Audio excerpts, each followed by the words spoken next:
మనం ప్రతిరోజు అద్దం ముందు నిలబడి జుట్టు సర్దుకుంటాం, మేకప్ వేసుకుంటాం. కానీ మన కంటికి కనిపించని మరొక అద్దం మన మనసులో ఉంది. ఇదే మన భవిష్యత్తుని నిర్ణయిస్తుంది.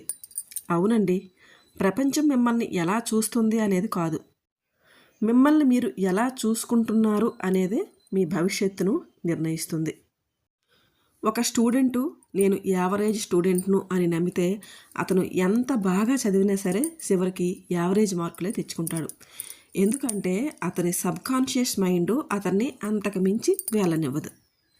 ఒక వ్యక్తి నాకు అదృష్టం లేదు అని అనుకుంటుంటే గనక అతనికి నిజంగా అదృష్టం వచ్చి తలుపు తట్టినా సరే దాన్ని అతను చేజేతులారా వదిలేస్తాడు.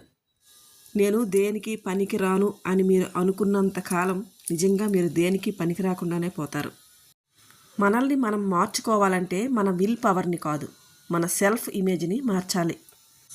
నేను పిరికివాడిని, నేను ఎప్పుడు ఫెయిల్ అవుతాను, ఇలాంటి మాటలు మీ మైండ్లో ఎప్పుడూ ఉండకూడదు. ప్రతిరోజు 10 నిమిషాలు కళ్ళు మూసుకొని మీరు ఎలా ఉండాలని కోరుకుంటున్నారో అలాంటి వ్యక్తిగా మిమ్మల్ని మీరు ఊహించుకోండి. యద్భావం తద్భవతి అని మన పెద్దలు ఏనాడో చెప్పారు.